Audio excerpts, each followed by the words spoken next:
Hello दोस्तों, मैं आनंद आप सभी का स्वागत करता हूं। कैसे हैं आप लोग? उम्मीद करता हूं अच्छे होंगे और अच्छे से आप लोग की पढ़ाई लिखाई चल रही होगी। दोस्तों, आज मैं जो लेके आया हूं आपके सुपर सीरीज के तीसरा टेस्ट है ना। सुपर सीरीज का आप लोग का जो होमवर्क दिया गया था, तीसरा होमवर्क था आप लोगों का बायोलॉजी पढ़ने के लिए। और आप लोगों का जो है इसमें बोला जा रहा था कि 4 दिन कर दीजिए, 5 दिन कर दीजिए। इसीलिए मैंने जो है 1 दिन लेट से इस टेस्ट को लाया है ताकि आप लोग को 4 दिन का मौका मिल जाए और अच्छे से आप लोग पढ़ लीजिए। तो आज आप लोगों के लिए 50 क्वेश्चन का ये टेस्ट है बायोलॉजी का। दीजिए, उम्मीद करूँगा आप लोग जो 4 दिन में इसे अच्छे तरीके से समाप्त किया होगा। ठीक है। और हाँ दोस्तों, मैंने तो यही सोचा था कि अब जो है एग्ज़ाम का डेट बढ़ गया आगे, तो आप लोग जो थोड़ा शांत हो जाइएगा, कम पढ़िएगा। लेकिन ऐसा मैंने देखा नहीं, तो मुझे भी लगा कि नहीं, आप लोगों के साथ जो हमेशा चलना चाहिए, क्योंकि बहुतों सारे लोगों का कमेंट आया। आप लोग के कमेंट में तो यूट्यूब पे कमेंट भी तो देख ही रहे थे कि बहुत सारे लोग पूछ रहे थे कि टेस्ट का अगला टेस्ट का क्या हुआ, अगला होमवर्क क्या है। और मुझे व्हाट्सएप पे भी बहुत सारे लोगों का मैसेज आ रहा था। तो ठीक है, जब आप लोग इतना मेरे साथ हैं तो मैं भी आप लोगों का साथ नहीं छोड़ूंगा, है ना। लगातार ये आपका लूसेंट का जो टेस्ट लगातार चलता रहेगा, ऐसे ही आप लोग बने रहिएगा साथ। ठीक है, तो चलिए स्टार्ट करते हैं हम लोग बायोलॉजी के 50 क्वेश्चन को। चलिए, आपका पहला क्वेश्चन है, हृदय की धड़कन को निम्नलिखित में से कौन नियंत्रित करता है। हृदय की धड़कन पर नियंत्रण जो है कौन से किस चीज़ का होता है? पोटेशियम का, सोडियम का, कैल्शियम का या फिर मैग्नीशियम का? तो बताइए इसका आंसर। हृदय की धड़कन को जो है नियंत्रित करता है, ये जो होता है ये पोटेशियम होता है ना। हृदय की धड़कन पर नियंत्रण किसका होता है? पोटेशियम का होता है। और इसका आंसर किसने किसने सही दिया है, झूठ मत बोलिएगा आप लोग। सारे लोग जो कमेंट में बताइएगा तो किसने किसने इसका आंसर जो है सही दिया है। मैं जानता हूँ इसमें बहुत सारे लोग गलत करेंगे। चलिए, अब आपका 2 नंबर क्वेश्चन है, जीवधारियों को लक्षण जो प्रत्यक्ष रूप से दिखाई पड़ते हैं उन्हें हम लोग क्या कहते हैं? जीवधारियों का जो लक्षण प्रत्यक्ष रूप से दिखाई पड़ता है उसे हम क्या कहते हैं? जीनोटाइप, फिनोटाइप, मोनोटाइप या फिर सीनोटाइप? बताइए इसका आंसर क्या होगा। इसका आंसर होगा फिनोटाइप। क्या होगा इसका आंसर? फिनोटाइप होगा। चलिए, आपका अब 3 नंबर क्वेश्चन है, प्रयोग अनुप्रयोग का सिद्धांत निम्नलिखित में से किस वैज्ञानिक ने दिया है ना। प्रयोग अनुप्रयोग का सिद्धांत किस वैज्ञानिक ने दिया है? अरस्तु ने, डार्विन ने, लेमार्क ने या फिर बीगल ने? तो इसका आंसर क्या हो जाएगा? लेमार्क ने, है ना। प्रयोग अनुप्रयोग का सिद्धांत किसने दिया है? लेमार्क ने दिया है। चलिए, अब 4 नंबर क्वेश्चन के आते हैं। 4 नंबर क्वेश्चन आपके बीमारी से संबंधित है, मानव रोग से। गंजापन का रोग जो होता है वो किसके कारण होता है? गंजापन जो रोग होता है वो किसके कारण होता है, ये बताना आपको। किस कवक के कारण होता है? टीनिया पेडिस, टीनिया कपेटिस, जीवाणु और विषाणु, किसके कारण होता है बताइए। तो इसका आंसर हो जाएगा टीनिया कपेटिस के कारण होता है। गंजा रोग टीनिया कपेटिस के कारण होता है। चलिए, अब आपका 5 नंबर क्वेश्चन है, कवक और शैवाल के बीच जो सहजीवी संबंध होता है उसे हम लोग क्या कहते हैं? कवक और शैवाल से मिलकर क्या बनता है? लाइकेन बनता है। लेकिन पूछा जा रहा है कि इसके सहजीवी संबंध को हम लोग क्या कहते हैं? हेलोप्टिज्म, हैप्नोटिज्म, साइकोटिज्म या फिर हेलोटिज्म? तो बताइए इसका आंसर क्या होगा। इसका आंसर होगा हेलोटिज्म के नाम से इसे जानते हैं। क्या कहते हैं इसे? हेलोटिज्म कहते हैं। चलिए, अब आपका 6 नंबर क्वेश्चन है, निम्नलिखित में, जी हाँ गलत हो गया थोड़ा सा, यहाँ है, निम्नलिखित में से कौन वायु का प्रदूषण का अच्छा संकेतक माना जाता है? मतलब कि कौन जो है वायु प्रदूषक का हमें जो है संकेत देता है? लाइकेन, कवक, शैवाल या फिर जीवाणु? तो इसका आंसर क्या होगा बताइए। इसका आंसर होगा लाइकेन। लाइकेन जो होता है ये वायु प्रदूषक के अच्छे शोषक संकेतक होते हैं, खास करके SO2 के। अब आपको बताना है कि आलू, मिर्च, बैगन निम्नलिखित में से किस कुल के अंतर आते हैं ना। जितने भी साग सब्जियां होते हैं, पेड़ पौधे, सभी का अलग अलग कुल होता है। तो आपको बताना है ये किस कुल में आते हैं। कौन कौन? आलू, मिर्च, बैगन किस कुल में आते हैं? रूटेसी में आते हैं, मालवेसी में आते हैं, सोलेनेसी में आते हैं या फ्यूगेसी में आते हैं? तो बताइए इसका आंसर क्या होगा। इसका आंसर होगा सोलेनेसी, है ना। किस में आते हैं ये लोग? सोलेनेसी में आते हैं। चलिए, अब आपके 8 नंबर क्वेश्चन की ओर आते हैं। 8 नंबर क्वेश्चन कह रहा है, निम्नलिखित में से किसे जो है उभयचर की श्रेणी में रखा जाता है? किसे उभयचर किस श्रेणी में रखा जाता है? थैलोफाइटा को, ब्रायोफाइटा को, टेरिडोफाइटा को या फिर इनमें से कोई नहीं? तो बताइए इसका आंसर क्या होगा। इसका आंसर होगा ब्रायोफाइटा को उभयचर एम्फीबिया श्रेणी में रखा जाता है। ठीक है। चलिए, अब हम लोग चलते हैं आपके 9 नंबर क्वेश्चन की ओर।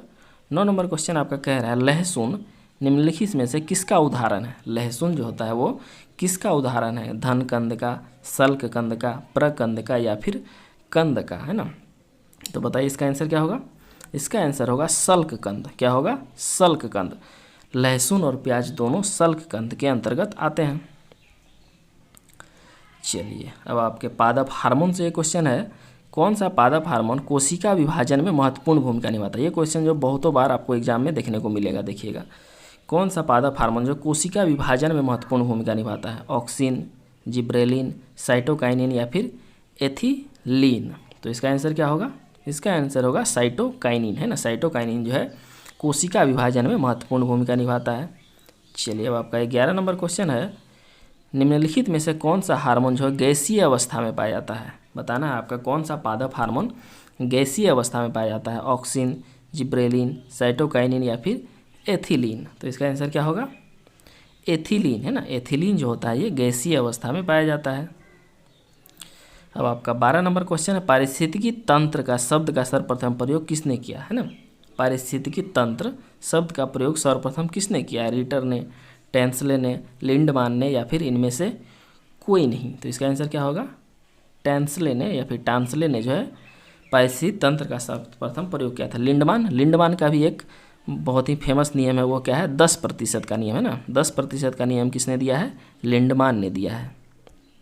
चलिए अब आपका 13 नंबर क्वेश्चन है, केचुआ और जोंक, है ना। केचुआ और जोंक जो है किस श्रेणी के अंतर्गत आते हैं? केचुआ, जोंक जो कि रेंगने वाले होते हैं, ये किस श्रेणी में आते हैं? प्रोटोजोआ आते हैं, पोरीफेरा में आते हैं, एनालिडा में आते हैं या फिर मोलस्का समूह में आते हैं। तो बताइए इसका आंसर क्या होगा? इसका आंसर हो जाएगा एनालिडा ग्रुप में आते हैं ना। केचुआ जोंक किस में आते हैं? एनालिडा ग्रुप में आते हैं। चलिए अब आपका 14 नंबर क्वेश्चन है, आरबीसी का आकार में निम्नलिखित में से किस प्रकार का होता है? आरबीसी, है ना। आरबीसी जो होता है हमारे शरीर में, उसका आकार किस प्रकार का होता है ये आपको बताना है। आकार गोलाकार होता है, आयताकार होता है, बेलनाकार होता है या फिर उभयावतल होता है? तो बताइए इसका आंसर क्या होगा? इसका आंसर होगा उभयावतल होता है ना। ये भी आपके एग्जाम में बहुत बार ये क्वेश्चन देखने को मिला है। आरबीसी का आकार कैसा होता है? उभयावतल होता है। निम्नलिखित में से किस में जो है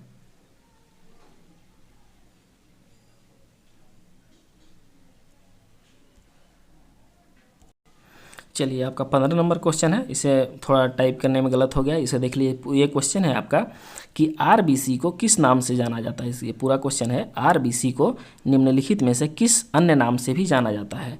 ल्यूकोसाइट, इरिथ्रोसाइट, थ्रम्बोसाइट या फिर मेसोसाइट? तो बताइए इसका आंसर क्या होगा? आरबीसी को किस नाम से जाना जाता है? तो आरबीसी को हम लोग जानते हैं इरिथ्रोसाइट के नाम से। क्या जानते हैं हम लोग? आरबीसी को इरिथ्रोसाइट के नाम से भी जानते हैं। ठीक है। चलिए अब आपका 16 नंबर क्वेश्चन देखिए क्या कह रहा है। 16 नंबर क्वेश्चन कह रहा है, प्रोटोथीरिया, है ना। प्रोटोथीरिया निम्नलिखित में से किस प्रकार के जीवों को शामिल किया जाता है? प्रोटोथीरिया, मेटाथीरिया सारे जीव होते हैं इसमें। तो प्रोटोथीरिया में किस प्रकार के जीव को शामिल किया जाता है? अंडा देने वालों को, बच्चा देने वाले को, अपरिपक्व बच्चा देने वाले को या फिर इनमें से कोई नहीं? तो इसका आंसर क्या हो जाएगा? प्रोटोथीरिया में जो होता है अंडे देने वाले जीवों को शामिल किया जाता है। ठीक है। चलिए अब आपका 17 नंबर क्वेश्चन आते हैं। 17 नंबर क्वेश्चन कह रहा है, मानव शरीर में, यहाँ पहले आप लोग क्वेश्चन देख लीजिए, ऑप्शन नीचे मिलेंगे आप लोग। मानव शरीर में अमोनिया को यूरिया में कौन परिवर्तित करता है ना? मानव शरीर में अमोनिया को यूरिया में कौन परिवर्तित करता है? फिर यही यूरिया हमारे शरीर से बाहर निकलता है। तो आपको पूछा जा रहा है कि मानव शरीर में अमोनिया जो कि विषैला पदार्थ है उसे यूरिया में कौन परिवर्तित करता है? अब ऑप्शन इसका देख लेते हैं। ऑप्शन है इसका गुर्दा, जिगर, अग्नाशय या फिर हृदय। मैंने इसका जो है ऑप्शन जानबूझ के हिंदी में दिया है, क्योंकि जब हिंदी में वहाँ मिलता है ना तो फिर बड़ा कन्फ्यूजन होता है इसका। बताइए क्या होगा? गुर्दा, जिगर, अग्नाशय या फिर हृदय? तो इसका आंसर क्या हो जाएगा? जिगर, है ना। इसका आंसर क्या हो जाएगा? जिगर हो जाएगा। जीभ का आपका 18 नंबर क्वेश्चन है, जीभ का कौन सा भाग हमें जो मीठा का अनुभव करवाता है ना? कौन सा भाग मीठा का अनुभव करवाता है आपको बताना है। अगला भाग, पिछला भाग, किनारे का भाग या फिर बीच का भाग? तो बताइए इसका आंसर क्या होगा? कौन सा भाग मीठा का अनुभव करवाता है? तो अगला भाग जो होता है वो हमें मीठा का अनुभव करवाता है। अब 19 नंबर क्वेश्चन की ओर चलते हैं। 19 नंबर क्वेश्चन कर रहा है, इंसुलिन के अतिस्राव से कौन सा बीमारी होता है? इंसुलिन का जब अत्यधिक स्राव होने लगता है तो कौन सा बीमारी होता है? मधुमेह होता है, हाइपोग्लाइसेमिया होता है, पीलिया होता है, या फिर इनमें से कोई नहीं। तो इसका आंसर क्या हो जाएगा? हाइपोग्लाइसीमिया होता है। कुछ लोग इसमें जो मधुमेह को भी टिक मारेंगे, लेकिन उसके जो अल्प स्राव होता है तब मधुमेह होता है, लेकिन जब अति स्राव होता है तो इससे हाइपोग्लाइसीमिया नामक रोग होता है। चलिए 20 नंबर क्वेश्चन कह रहा है अम्ल जो होता है ये हृदय की गति पर क्या प्रभाव पड़ता है। मतलब कि अगर हम अम्ल लेते हैं तो हमारा हृदय इस पर कैसा प्रभावित होता है। हृदय की गति को घटा देता है, हृदय की गति को बढ़ा देता है, कोई परिवर्तन नहीं होता, या फिर इनमें से कोई नहीं। तो इसका आंसर क्या हो जाएगा? अम्ल जो होता है ये हृदय की गति को बढ़ा देता है ना, अम्ल हृदय की गति को बढ़ा देता है। चलिए अब आपका 21 नंबर क्वेश्चन है ईईजी का संबंध हमारे शरीर के किस अंग से है। ईईजी का संबंध हमारे शरीर के किस अंग से है? हृदय से है, मस्तिष्क से है, आँख से है, या फिर कान से है। तो इसका आंसर क्या हो जाएगा?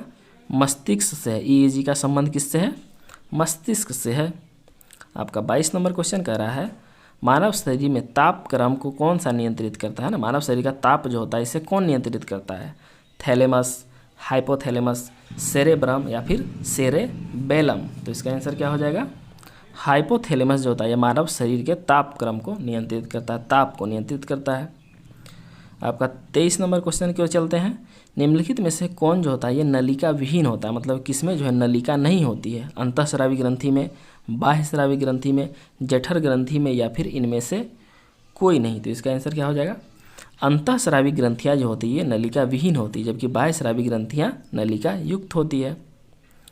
चलिए अब आपका 24 नंबर क्वेश्चन कह रहा है निम्नलिखित में से कौन सी ग्रंथि बुढ़ापे में लुप्त हो जाती है ना। जब आदमी बूढ़ा होता है तो कौन सी ग्रंथि लुप्त हो जाती है?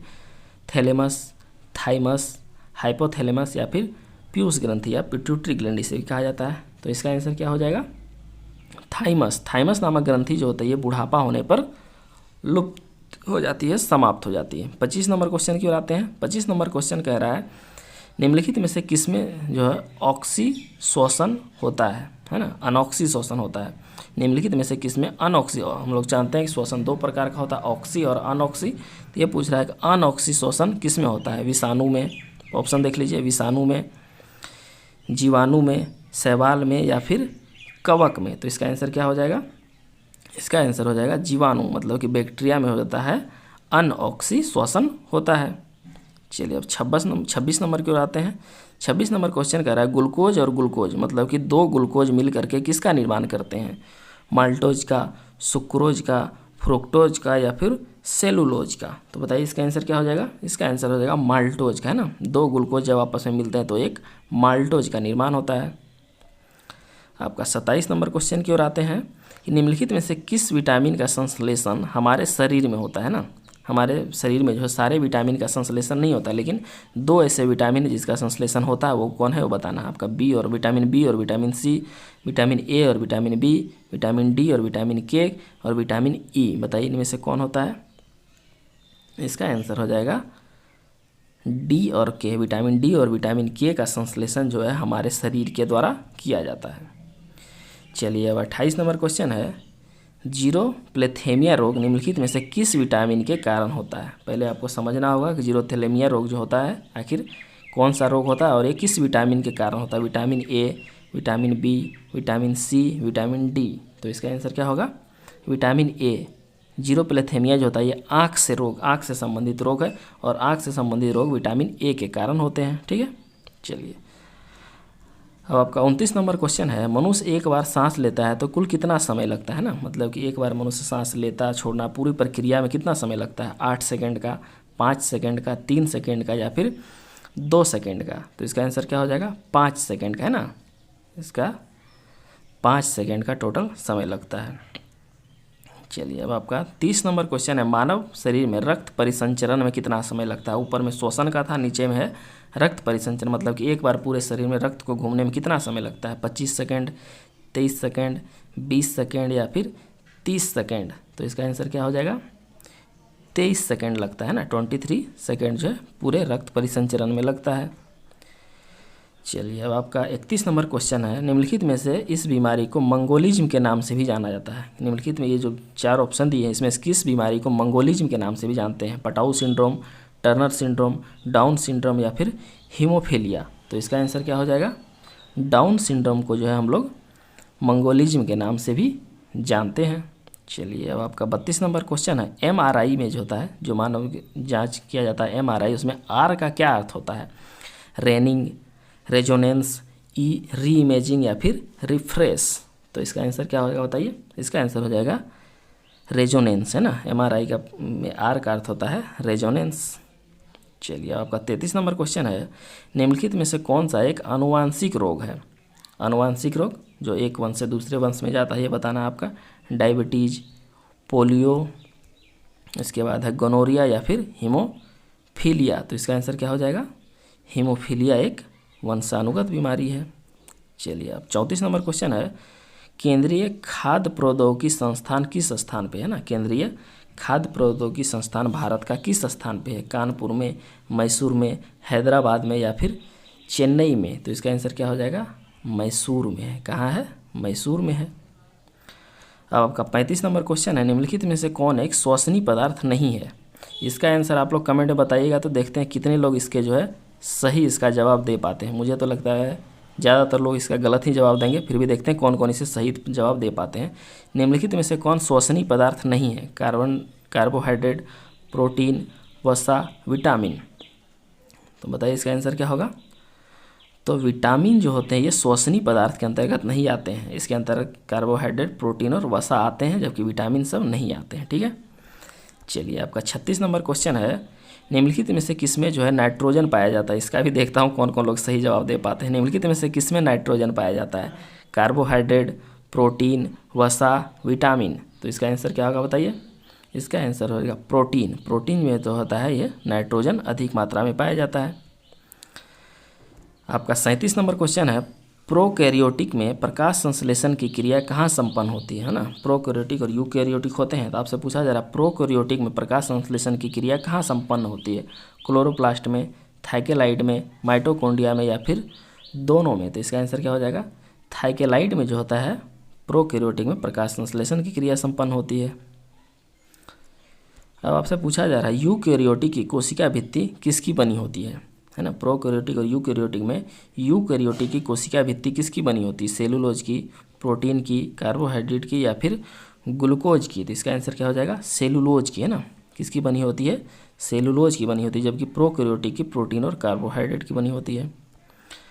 अब आपका 39 नंबर क्वेश्चन है, निम्नलिखित में से किसमें जो सेंट्रियोल पाया जाता है? निम्नलिखित में से किसमें सेंट्रियोल पाया जाता है? माइटोकॉन्ड्रिया में, हरित लवक में, लाइसोसोम में या फिर तारक काय में? तो इसका आंसर क्या हो जाएगा?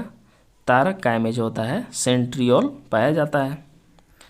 अब आपका 40 नंबर क्वेश्चन है, निम्नलिखित वैज्ञानिक नाम लिखते समय, है ना, अलग अलग जीवों का अलग वैज्ञानिक नाम होता है, तो वैज्ञानिक नाम लिखते समय जो है किस क्रम का प्रयोग किया जाता है ये बताना है। पहले जाति फिर वंश लिखा जाता है, या फिर पहले वंश फिर जाति लिखा जाता है, पहले जाति या फिर लिंग लिखा जाता है, वंश या फिर लिंग बताया जाता है? तो इसमें आंसर क्या होगा बताइए?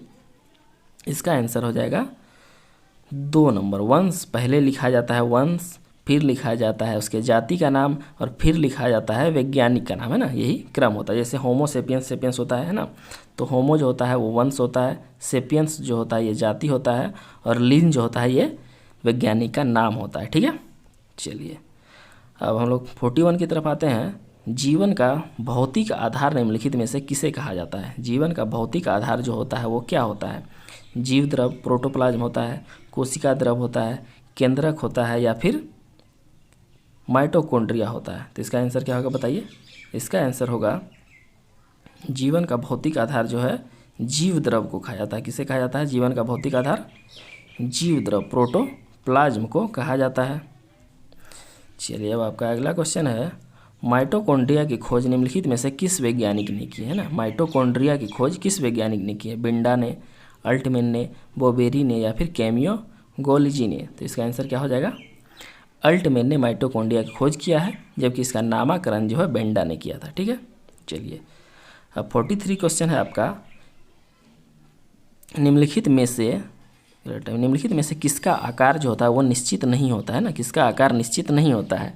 यूग्लिना का, पैरामीशियम का, ट्रिप्नोसोमा का या फिर अमीबा का? तो इसका आंसर क्या हो जाएगा?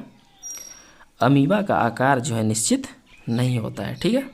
चलिए अब आपका 44 नंबर क्वेश्चन है, निम्नलिखित में से कौन एक वास्तविक मछली है? निम्नलिखित में से कौन एक वास्तविक मछली है ना, रियल मछली का उदाहरण है स्टार फिश, समुद्री घोड़ा, जेली फिश या फिर कटल फिश। तो इसका आंसर क्या हो जाएगा? समुद्री घोड़ा एक वास्तविक मछली होता है, जबकि अन्य सभी जो वास्तविक मछली नहीं है। अब आपका 45 नंबर क्वेश्चन है, शार्क मछली में कितनी हड्डियां पाई जाती है? शार्क में कितनी हड्डियां पाई जाती है? 100, 1000, 0 या फिर 1 लाख? तो शार्क में जो होता है ये कोई हड्डी नहीं पाया जाता है ना, शार्क में कोई हड्डी नहीं होता है। आपका 46 नंबर क्वेश्चन है, ऊंचाई पर जाने पर आरबीसी पर क्या प्रभाव पड़ता है ना? अगर हम ऊंचाई पर चढ़ते हैं तो आरबीसी पर क्या प्रभाव पड़ेगा? आकार बढ़ जाएगा, संख्या बढ़ जाएगी, संख्या घट जाएगी या फिर कोई प्रभाव नहीं पड़ेगा? तो इसकी जो होता है ऊंचाई पर जाने पर आरबीसी की संख्या जो होती है बढ़ जाती है। 47 नंबर क्वेश्चन है आपका, प्लाज्मा में कितने प्रतिशत पानी होता है? प्लाज्मा में कितने प्रतिशत वाटर होता है ये बताना आपका। 60%, 70%, 50% या फिर 90%? तो 90% प्लाज्मा में जो होता है पानी होता है। आपका 48 नंबर क्वेश्चन है, पीनियल ग्रंथि कहाँ पाई जाती है ना? पीनियल ग्रंथि कहाँ पाई जाती है? आँख में, मस्तिष्क में, अग्नाशय में या फिर गुर्दा में? तो इसका आंसर क्या हो जाएगा? मस्तिष्क में जो होती है पीनियल ग्रंथि पाई जाती है। 49 नंबर क्वेश्चन बहुत ही अच्छा क्वेश्चन है, ये कितनी बार एग्जाम में आया है। निम्नलिखित में से किसे जो है लड़ो उड़ो हार्मोन के नाम से जाना जाता है? लड़ो उड़ो हार्मोन किसे कहा जाता है? इंसुलिन को, एड्रेनलिन को, एस्ट्रोजन को या फिर प्रोजेस्टेरोन को? तो इसका आंसर क्या हो जाएगा? एड्रेनलिन को जो होता है लड़ो उड़ो हार्मोन कहते हैं। आपका 50 नंबर और अंतिम क्वेश्चन है, मानव शरीर में हेमोग्लोबिन की मात्रा प्रति 100 ml में कितना होना चाहिए ना? मानव शरीर में हेमोग्लोबिन होता है तो प्रति 100 ml खून में जो कितना हेमोग्लोबिन होना चाहिए, उससे कम या अधिक नहीं होना चाहिए। तो 30 gm, 40 gm, 10 gm या फिर 14 gm? तो इसका आंसर क्या हो जाएगा?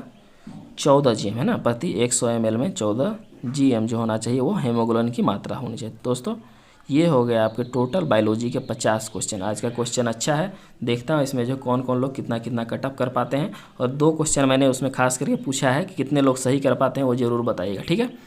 तो दोस्तों ये हो गया आपके जो है टोटल 50 क्वेश्चन बायोलॉजी के, आपके सुपर सीरीज़ का तीसरा टेस्ट। आप लोगों का अगला होमवर्क क्या रहेगा वो कल से स्टार्ट होगा और आपका अगला वीडियो जो है थोड़ी देर में मिल जाएगा। उसमें मैं बता दूंगा कि आप लोगों को जो है कौन सा टॉपिक जो है आगे पढ़ना है, ठीक है।